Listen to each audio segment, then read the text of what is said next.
다 하시고 기분 안 나쁘냐고 물으시면 제가 어떻게 기분 나쁘다고 이야기할 수 있겠습니까? 기분이 아주 좋습니다. 왜냐하면 너무 좋은 교회를 방문하고 또 함께 예배드리고 또 말씀 전할 수 있어서 얼마나 마음이 좋은지 모르겠습니다. 제가 오늘 본문을 짧게 정했습니다. 실은 약간 미스커뮤니케이션이 있었어서 저는 그냥 와서 CGN TV만 소개하는 줄로 생각을 했는데 선교지 콜롬비아 있는데 중간에 카카오톡이 왔습니다. 목사님이 설교하시는 거랍니다 라는 소식을 내가 그 카카오톡을 통해서 받고 이제 마음으로 생각을 하다가 어제 본문과 설교 제목을 부목사님께 전달을 해드렸습니다. 하나님이 기뻐하시는 교회, 그 제목으로 하면 좋겠다. 그리고 본문은 사도행전 1장 8절 너무 길지 않게 그렇게 하면 좋겠다 싶은 마음으로 전달을 했는데 오늘 마침 장로님 기도하실 때 본문을 그냥 다 읽어주셨습니다. 그 기도 중에. 그리고 제가 와서 교회 주보를 살피는데 어제 하셨던 야드 세일과 그리고 목사님 칼럼 쓰신 걸 봤더니 이미 하나님께서 기뻐하시는 교회로 여러분이 사역을 하고 계시는 것을 제가 발견을 하게 됐습니다. 그래서 이미 하나님께서 그렇게 하고 계시고 이미 하나님께서 그렇게 사용하고 계시는 교회를 올 수 있어서 뵐 수 있어서 여러분들 교제할 수 있어서 얼마나 감사한지 모르겠습니다. 제가 그래도 한 번만 더 오늘 본문을 읽도록 하겠습니다. 오직 성령이 너희에게 임하시면 너희가 권능을 받고 예루살렘과 온 유대와 사마리아와 땅끝까지 이르러 내 증인이 되리라 하시니라. 아멘. 한번 오늘 본문 의지해서 여러분 제목을 따라서 읽어봐 주시면 감사하겠습니다. 하나님이 기뻐하시는 교회. 하나님께서 어떤 교회를 기뻐하실까 한번 생각을 해봤습니다. 지난 주간에 한 주간 내내 콜롬비아에 있었고요. 저 혼자 신학사역을 한 것은 아니고 우리 평신도 분들이 같이 갔습니다. 저는 한국에 있는 온누리 교회에서 이곳 CGN 담당하는 것을 위해 파견을 받고 지금 이제 4년 지나서 5년 차 지금 진행되고 있는 온누리 교회 부목사입니다. 이쪽 미주에는 12개, 13개 정도의 온누리 비전 교회가 있습니다. 한국에서 파견한 목사님들이 거기에서 목회를 하시죠. 저희 교회는 큐티와 1:1이라고 하는 제자 양육 시스템으로 그 근간을 이루면서 교회가 부흥을 했습니다. 그래서 저희가 나가서 단기 선교 사역을 할 때는 그 두 가지를 가지고 나갑니다. 큐티와 1:1. 지금 현재 큐티 같은 경우는 콜롬비아의 두란노, 라틴 두란노 그 본부가 있습니다. 그곳에서 11개 중남미 국가들과 연결을 해서 매달 한 10만 부가 넘는 그 생명의 삶을 인쇄를 하게 해서 그분들의 그 열정에 하나님의 말씀이 같이 접목될 수 있도록 사역을 하고 교회 양육 프로그램은 1:1 제자 양육 프로그램을 저희가 활용을 해서 그분들을 가서 그 제자 양육을 시킵니다. 물론 1:1로 만나야 가장 좋은데 그렇게 하지는 못하고 앞에서 그 내용을 가지고 강의를 합니다. 그래서 이렇게 모여 계신 분들이 그 강의를 전체 강의를 다 들으시면은 저희가 먼저는 동반자 과정 마치신 것에 대한 그 수료증을 드리고요. 또 저희가 또 내년에 다시 가서 그분들과 다시 만나서 그 프로그램을 진행하면서 그때에는 양육자 교육을 받은 것에 대한 저희가 서티피케이트를 또 전달을 합니다. 그래서 그 교회에서 어떤 새 가족이 오게 되거나 새 신자가 들어오게 되면 그 1:1 프로그램을 가지고 같이 말씀을 나누고 또 성경을 기초로 해서 잘 다져진 신앙을 만들게 하는데 그 일이 쓰이기를 원하는 마음으로 진행을 합니다.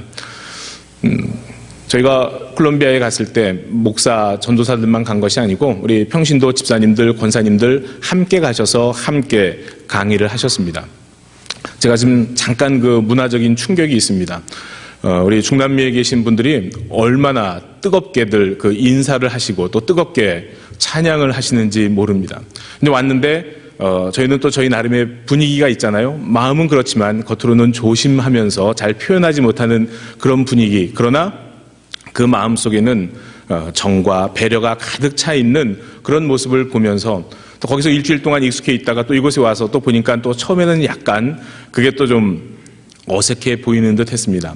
근데 아까 우리 성도 간의 교제 나눔 하시는데 저는 한국 교회에서는 처음 봤습니다. 담임 목사님이 그렇게 멀리까지 가셔서 인사하고 오는 것은 제가 처음 본 것 같고, 다 일어나셔서 자리에 계시지 않고 가서 악수하시면서 인사하시는 모습이 제 마음에 너무나 좋게 보였습니다. 실은 그런 분위기가 만들어지는 거 결코 쉽지 않습니다. 그렇게 일어나고 걸어가서 누군가를 향해 손을 내밀고 인사한다는 것 자체가요, 마음이 열려있지 않으면 절대 안 되는 일인데, 이 교회는 우리 성도님들의 마음이 열려 있으시구나. 목사님의 내공이 실은 우리 성도님들의 내공 그 수준입니다. 목사들은 그것을 잘 알고 있습니다. 제가 뵙기에는 우리 목사님이 내공이 있으신데 그 내공이 다 여러분의 그 수준, 그게 이렇게 드러나시는 것 같습니다. 정말 실은 온 교인이 아멘 하셔도 될 만한 그런 분위기요, 또 그런 교회인 것 같습니다. 하나님이 기뻐하시는 교회이죠. 제가 오늘 말씀 같이 나누고 싶은 내용은 뭐냐면 선교에 대한 내용입니다. 요즘 많이 화두가 되고 있는 게 선교적 교회, 미셔널 처치라고 하는 그 이야기들이 많이 들립니다. 그 이야기의 내용은 뭐냐면은 예수님이 우리의 모델 되시는 선교사라는 말씀입니다.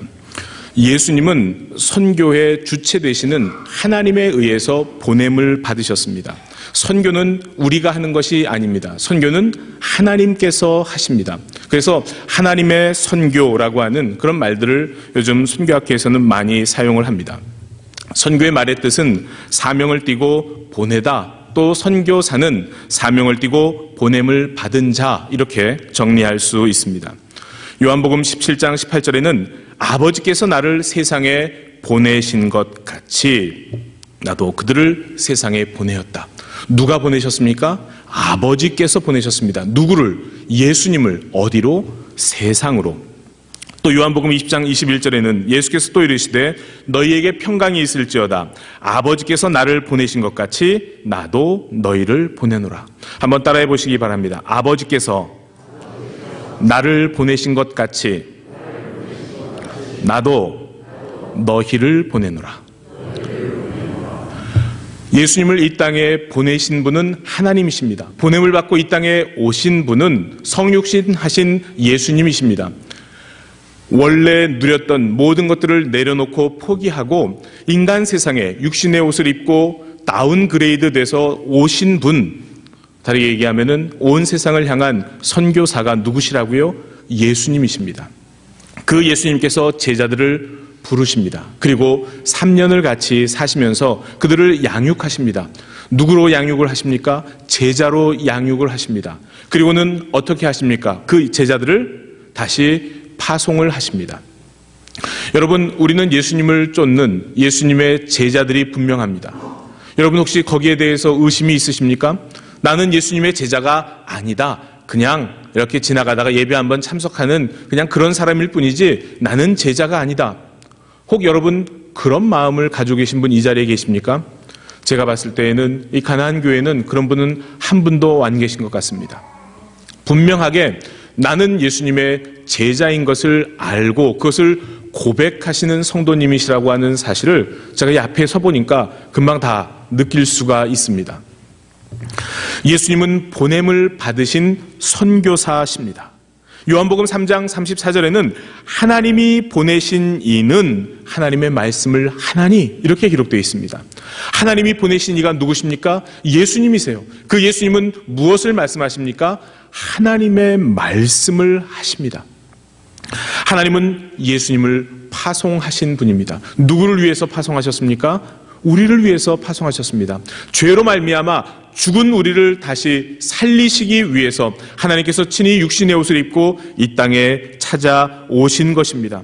그래서 예수님은 자기 뜻대로 살지 않으시고 보내시니 하나님의 뜻을 쫓아 하나님의 뜻대로 사셨습니다. 그리고 예수님은 아까 말씀드린 대로 제자를 세상에 파송을 하시는 분이십니다. 아버지께서 나를 보내신 것 같이 나도 너희를 보내노라. 어디를 향해서 보냅니까? 세상을 향해서 보냅니다. 그 세상에는 두 가지 의미가 있습니다. 하나는 본받지 말아야 할 대상으로의 세상입니다. 세상을 본받지 말라고 얘기했을 때에는 안 좋은 의미의 세상을 얘기합니다. 그런데 여기 내가 그 세상을 향해서 너희를 보내노라라고 이야기했을 때의 세상은 하나님께서 가슴 졸이고 하나님께서 애통해 하시면서 다시 돌아오기를 원하는 하나님께서 사랑하시는 대상으로서의 세상입니다. 우리가 잘 암송하고 있는 요한복음 3장 16절, 여러분 다 암송하시지요? 하나님이 세상을 이처럼 사랑하사 누구를 보내주셨어요? 독생자를 보내주셨습니다. 거기서의 세상은 하나님의 눈물, 하나님의 애통, 또 하나님의 뜨거운 사랑이 담겨 있는 바로 그 세상입니다. 그렇게 세상에는 두 가지 의미가 있죠. 오늘 우리가 예수 그리스도를 믿고 크리스찬이라고 우리 입으로 고백한다면 우리는 예수님의 제자입니다. 그리고 세상을 향해 하나님이 가지신 그 마음을 가지고 파송을 받은 선교사입니다. 예수님이 그렇게 하나님께로부터 파송받고 이 땅에 오신 것처럼 우리도 예수님께 부름받아 새 생명을 얻고 예수님과 동행하며 제자가 되어 다시 세상을 향해 파송받는 자리에 우리가 있는 것입니다. 그래서 그러한 크리스천들이 모인 곳을 우리는 교회라고 얘기합니다. 우리가 보통 교회 가자, 교회 이렇게 얘기할 때는 어떤 그 건물 의미의 교회를 얘기하는 경우가 많습니다. 그러나 원래의 의미는 예수 그리스도를 구주로 고백한 하나님의 사람, 그 개인이 교회요, 또 그러한 개인이 모여 있는 곳이 바로 교회가 됩니다. 그 신앙 공동체가 교회인 것입니다. 그래서 교회의 핵심은 건물이 아닙니다. 교회의 핵심은 사람입니다. 한번 따라해 보실까요? 교회의 핵심은 사람이다. 옆에 계신 분에게 한번 인사를 겸해서 한번 해주시기 바랍니다. 당신이 이 교회의 핵심이야. 이렇게 한번 얘기해 주시죠. 당신이 이 교회의 핵심이십니다. 당신이 교회입니다. 우리 장로님이 교회시고요. 우리 권사님이 교회시고요. 우리 집사님이 교회시고요. 평신도이신 여러분이 바로 교회입니다. 여러분이 없으면 이 건물이 아무리 멋지고 아름다워도 이것은 건물일 뿐이지 교회가 아닌 것입니다. 우리가 자주 이야기하는 이야기 중에 교회 봉사라는 말이 있습니다. 여러분, 교회 봉사를 어떻게 말씀을 하시고 생각을 하십니까? 교회라고 하는 이 건물에 와서 자기가 맡은 일을 하는 것, 여러분 이게 교회 봉사입니까? 아니에요. 그 의미를 생각하면 사람이 교회의 핵심이라고 하는 것을 생각을 한다면 교회가 사람이고 봉사는 섬김이라고 할 때에 그것은 사람을 섬기는 것이 교회 봉사입니다. 주일학교는 자기들이 맡은, 선생님들이 맡은 학생을 섬기는 것이 주일학교입니다. 주방봉사는 배고픈 교인을 섬기는 것이 주방봉사입니다. 성가대 대장은 성가대원을 섬기는 자리입니다. 종노릇 하는 것이 교회 봉사입니다. 건물을 위한 종노릇이 아니라 사람을 위한 종노릇 하는 것, 그것이 교회 봉사입니다. 여러분 앞으로 생각을 하실 때 교회 그러면 이 건물을 생각하기보다는 먼저 그 건물 안에 신앙의 공동체를 이루고 있는 우리 성도들 한 분 한 분을 먼저 머리에 떠올리실 수 있게 되기를 예수님의 이름으로 축원을 드립니다. 교회는 사람입니다. 그 교회의 핵심이 사람이라고 하는 관점에서 에클레시아라고 하는 그 교회의 의미를 살펴보면 네 가지의 의미를 담고 있습니다. 첫째는 먼저 말씀드린 대로 일정한 장소에 모인 신자의 무리를 교회라고 이야기합니다. 사도행전 5장 11절에 온 교회와 이 일을 듣는 사람들이 다 크게 두려워하였다. 온 교회, 이것은 믿음을 가지고 있는 성도들의 모임을 이야기할 때 온 교회라고 하는 표현을 사용을 합니다. 두 번째는 예수 믿는 사람들의 가정, 또 그 가정에서 이루어지고 있는 교회를 보면서 우리는 교회라고 하는 그 의미를 사용할 수 있습니다. 사도 바울이 쓴 많은 편지, 그 편지들 서신서의 내용들을 보면은 누구누구와 누구누구의 교회에 문안하노니 이런 그 이야기들이 많이 기록되어 있는 것을 보게 됩니다. 골로새서 4장 15절 말씀을 보시면 라오디게아에 있는 형제들과 num바와 그 여자의 집에 있는 교회에 문안한다, 이런 인사글이 있습니다. 집에 있는 교회, 그 집, 그 가정, 그 가정에서 예배드리고 있는 믿는 무리들, 믿는 가족들, 거기를 향해서 교회라고 하는 말을 사용하고 있는 것입니다. 그런 의미에서는 이 절에 계신 우리 성도님들 가정은 다 교회입니다. 여러분이 모이는 구역은 교회입니다. 여러분이 모이는 그 구역이 모여진 공동체는 또 다른 하나의 하나님이 인정하시는 교회가 됨을 믿으시기를 바랍니다. 또 그 에클레시아라는 단어는 하나님의 백성 전체를 의미하기도 합니다.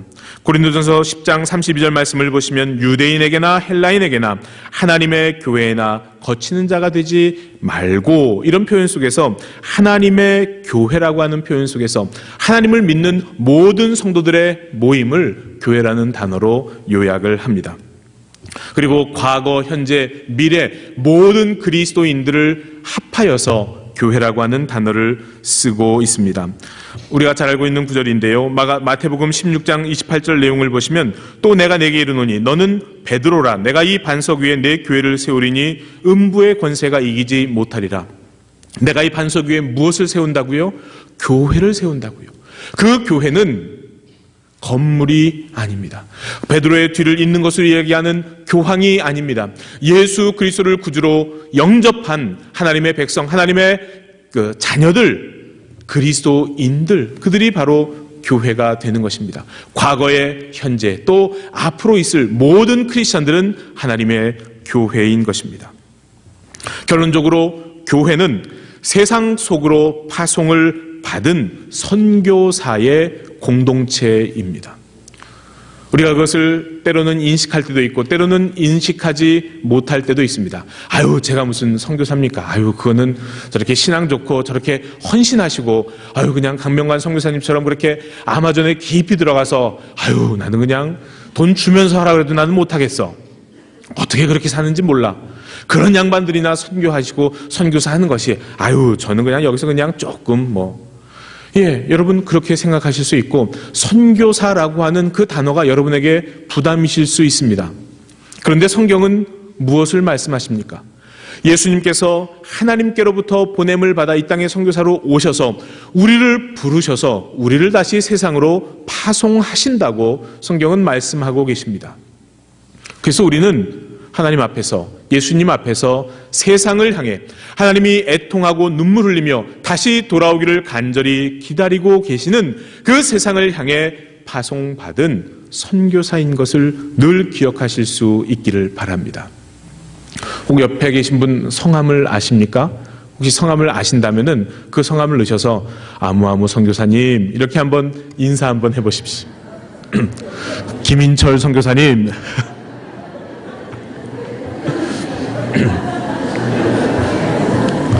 여러분 어떠십니까? 호칭이 들어가니까 마음에 부담이 되세요? 아유, 내가 무슨 선교사야. 아유, 그렇게 부르지 마. 나 그냥 간 떨려. 이러다가 어느 날 불쑥 저기 아마존 어디 가라고 하나님이 내게 말씀하시는 거 아닌지 몰라. 혹시 그런 생각이 드세요? 아니. 여러분, 오늘 성경 말씀을 보시면 오늘 그 본문의 내용에 오직 성령이 너희에게 임하시면 너희가 어디와? 예루살렘과 온 유다와 그 다음 사마리아와 땅끝까지 이르러 내 증인이 될 거다 말씀하셨습니다. 여러분 그 말씀을 믿으십니까?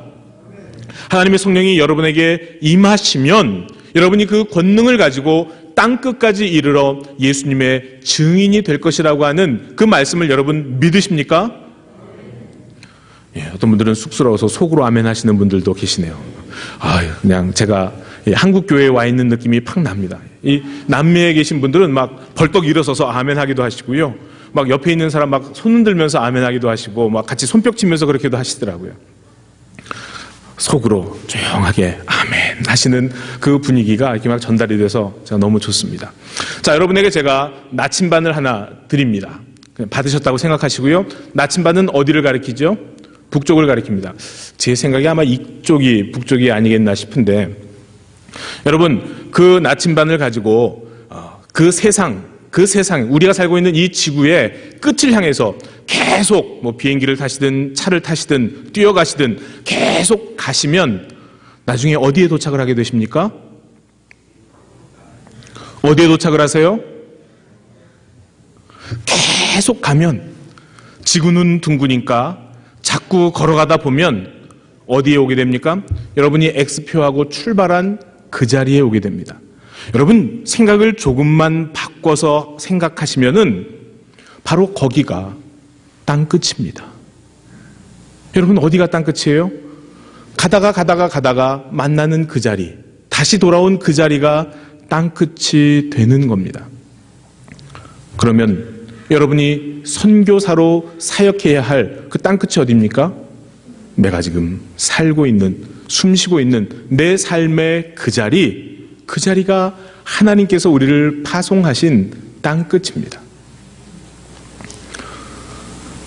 여러분, 그 생각을 머릿속에 가지시면, 그리고 내가 하나님께, 예수님께 파송받은 선교사라는 그 생각을 가지시면 오늘 여러분의 삶의 자세가, 오늘 여러분의 만나는 한 사람 한 사람에 대한 여러분의 마음의 태도가, 또 내가 살피는 내 가정의 일이, 사랑하는 내 자녀들을 위한 기도가, 내가 함께 중보하는 그 모든 일들이 실은 어디에서 이루어지고 있는 일들이에요?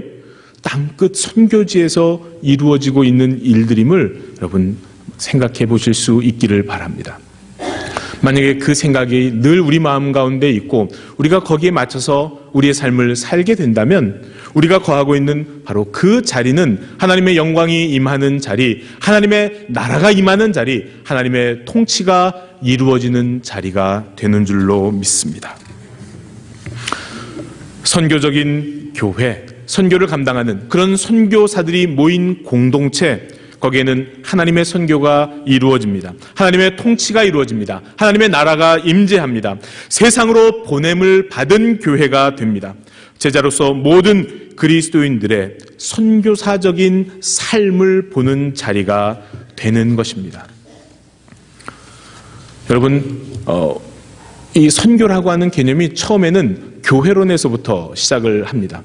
교회가 도대체 뭐 하는 기관인가라는 것을 생각할 때 교회는 선교하는 기관이다라고 지금까지 많은 분들의 논의가 있었습니다. 그러니까 교회론을 배우면 그 안에서 선교에 대한 언급이 있었는데, 이제 선교는 하나님께서 친히 하신다라고 하는 개념을 본다면은 먼저는 삼위일체 되신 하나님에 대한 삼위일체론을 배우고, 또는 예수님에 대한 기독론을 배우고, 그 기독론에서 먼저 선교가 무엇인지가 정립이 됩니다.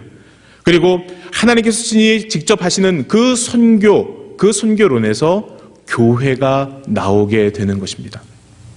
선교가 교회에 부속되어 있는 것인지 아니면 교회가 선교에 속해 있는 것인지, 이 개념은 아주 다른 개념입니다. 이제 우리는 선교적인 교회가 되어야 합니다. 그저 교회 안에 있는 어떤 한 부분으로서의 선교가 아니라 하나님께서 이 땅을 향해 선교하고 계시고 그 일에 우리 교회를 부르셨기 때문에 우리 교회는, 믿는 모든 신앙의 우리 공동체는 그 일을 위해서 부름받은 하나님의 선교사라는 생각을 가지고 이 일들을 감당해 나가셔야 되는 것입니다. 선교적인 교회라고 하는 관점에서 선교는 지리적인 경계가 있지를 않습니다. 그것을 뛰어넘습니다. 여기서 어느 나라, 믿지 않는 사람들이 많이 살고 있는 어느 선교지에 파송되는 그것을 선교라고 이야기하지 않습니다. 그 개념을 뛰어넘는 것입니다.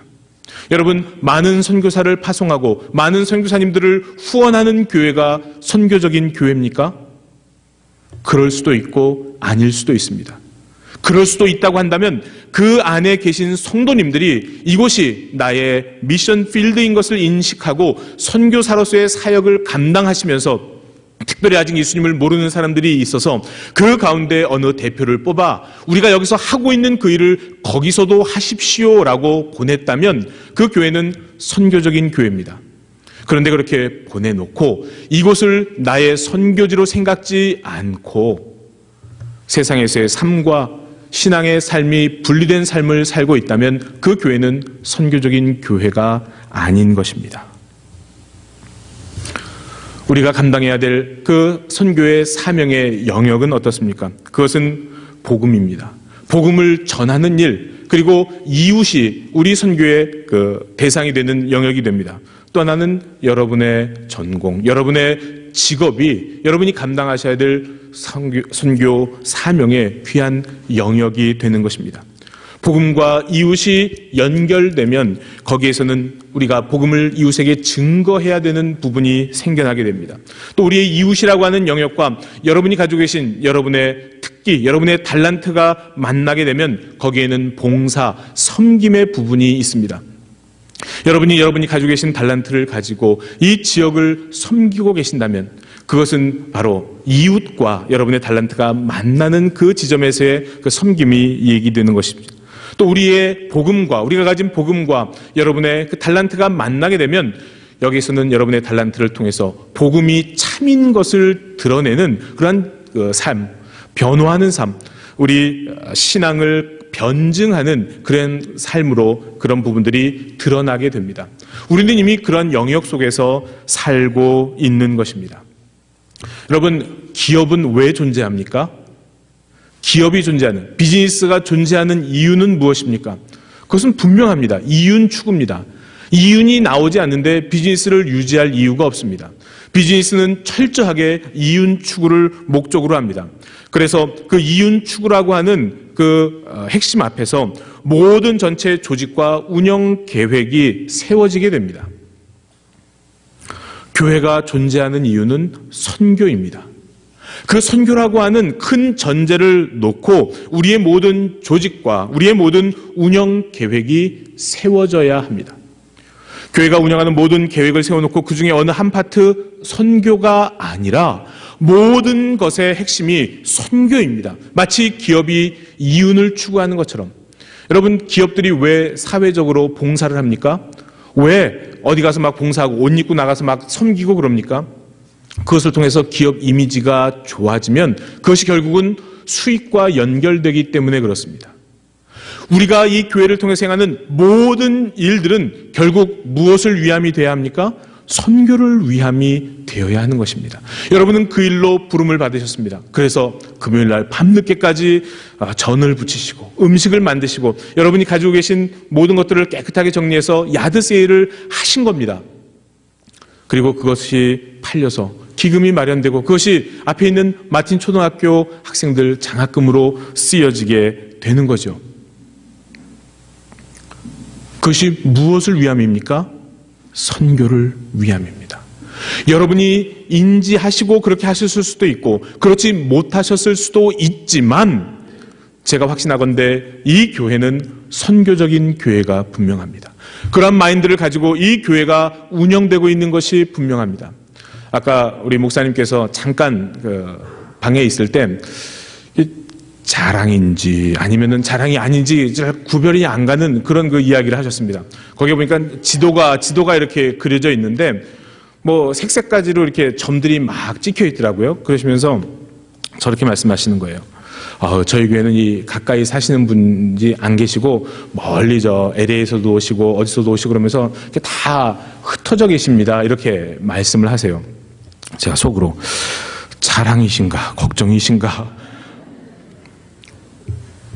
제가 이 주보를 먼저 보지 않았다면 걱정같이 들렸을 것 같아요. 그런데 주보를 먼저 받고 또 칼럼을 먼저 읽었기 때문에 우리 성도님들께서 그 마음 가지시고 먼 거리 마다하지 않으시고 매주 또 그 주간에도 그렇게 여러 번씩 이 교회를 향해서 달려오시는구나.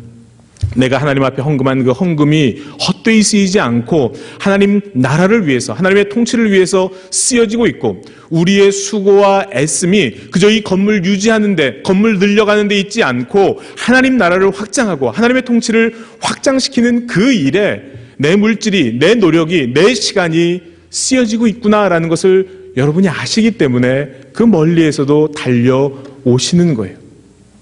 그리고 여러분의 그 달려오심이 그 열려진 마음이 그 선교적인 교회에 동참하는 선교사의 마음이 실은 우리 수준을 이렇게 목사님의 내공을 이렇게 더더더 올려주시는 것 같습니다. 그러한 성도님들이 그러한 선교사, 성도님들이 계시지 않으면 실은 목사들은 잘 움직이지 못합니다. 그분들 뒤치다꺼리 하느라고요. 정말 해야 할 일들을 하지 못하는 교회들 실은 여러분 우리 주변에서 얼마나 많이 볼 수 있고 그것 때문에 얼마나 우리 마음이 안타까운지 모릅니다.